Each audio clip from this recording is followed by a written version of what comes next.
اب ہمارا اگلا موضوع ہے کہ آپ پر جب پہلی وحی آئی، رسول اللہ صلی اللہ علیہ وآلہ وسلم جیسا کہ میں نے آپ کو بتایا سٹیبل ہو چکے تھے اپنی زندگی میں. آپ بہت پریشان رہتے، اپنی قوم کے برائیاں جب دیکھتے بہت پریشان رہتے کہ اس قوم کی اصلاح کیسے ہوگی. شرک دیکھتے، 360 بت جو ہیں وہ بیت اللہ کے اندر موجود ہیں، تو آپ اس بارے میں سوچتے رہتے ہیں. نبوت سے 3 سال قبل آپ نے غار حرا میں اعتکاف کرنا شروع کر دیا تھا.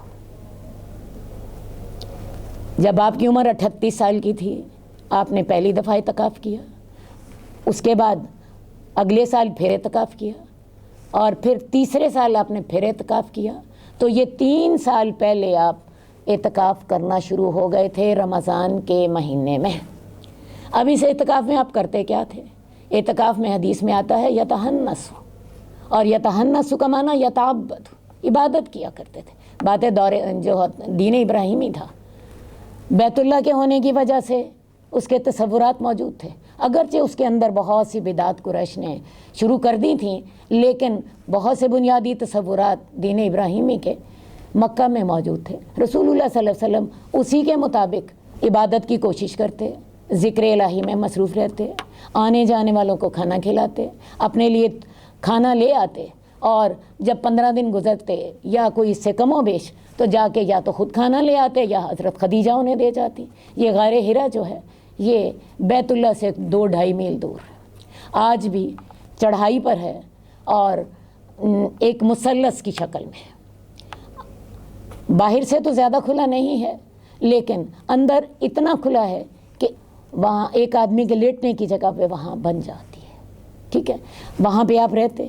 حضرت خدیجہ جو تھیں خود جا کر آپ کو کھانا دے آتی. 1 مہینہ وہاں پہ گزار لیتے، 1 مہینہ گزارنے کے بعد پھر باقی وقت آپ گھر واپس آ جاتے. آپ کو جب تیسرا سال ہو گیا اعتکاف کرتے ہوئے تو رمضان کی 21 تاریخ کو تہجد کے وقت صبح آپ کے پاس حضرت جبریل تشریف لائے. حضرت جبریل انسانی شکل میں تھے اور انہوں نے آپ کو کہا اقرأ بسم ربک الذی خلق خلق الانسان من علق، پڑھو اللہ کے نام کے ساتھ جس نے پیدا کیا. 5 آیات جو تھیں یہ پہلی وحی میں شامل تھیں. آپ سب کو علم ہوگا اللہ کے رسول صلی اللہ علیہ وسلم نے جب یہ معاملہ دیکھا گھبرا گئے. حضرت جبریل کو کہنے لگے ما انا بقارئ، میں نہیں پڑھ سکتا. حضرت جبریل نے پھر کہا اقرأ بسم ربک الذی خلق خلق الانسان من علق. آپ پھر کہنے لگے ما انا بقارئ، میں نہیں پڑھ سکتا. حضرت جبریل نے پہلی دفعہ جب آپ نے کہا تھا ما انا بقارئ آپ کو بینچا. دوبارہ کہا اقرأ، اللہ کے رسول نے پھر جواب دیا میں نہیں پڑھ سکتا. پھر حضرت جبریل نے بینچا، پھر تیسری دفعہ پھر بینچا، اور اتنی زور سے بینچا کہ رسول اللہ صلی اللہ علیہ وسلم کو تکلیف ہوئی. لیکن اس بینچنے کا فائدہ یہ ہوا کہ اب اللہ کے رسول کی زبان پہ وہ لفظ جاری ہو گئے. کون سے لفظ؟ یہی 5 آیات اقرأ بسم ربک الذی خلق خلق الانسان من علق اقرأ وربک الاکرم الذی علم بالقلم علم الانسان ما لم یعلم. اپنے رب کے نام سے پڑھو جس نے پیدا کیا، اس نے انسان کو خون کے لوتھڑے سے پیدا کیا. اقرأ وربک الاکرم الذی علم بالقلم، اپنے رب کے نام سے پڑھو جو بڑا عزت والا ہے، جس نے انسان کو قلم کے ساتھ تعلیم دی اور انسان کو وہ کچھ سکھایا جو وہ نہ جانتا تھا. اب یہ بیچنے کے بعد رسول اللہ صلی اللہ علیہ وسلم کی زبان پر یہ لفظ جاری ہو گئے. اب یہ جو بات ہے کہ میں نہیں پڑھ سکتا، کیا حضرت جبریل کو عبرانی زبان بول رہے تھے یا کوئی ایسی زبان بول رہے تھے جو اللہ کے رسول جس کو سمجھ نہیں رہے تھے؟ اصل بات یہ ہے کہ عالم بالا کا جو رابطہ ہے وہ رسول اللہ صلی اللہ علیہ وسلم کے دل کے ساتھ ہو رہا تھا، اور یہ معاملہ پہلی دفعہ ہو رہا تھا، اور آپ کا دل جو تھا وحی کو قبول کرنے کے لیے تیار نہیں تھا. حضرت جبریل سے نے جب اس کو بینچا، 1 دفعہ بینچا، 2 دفعہ بینچا،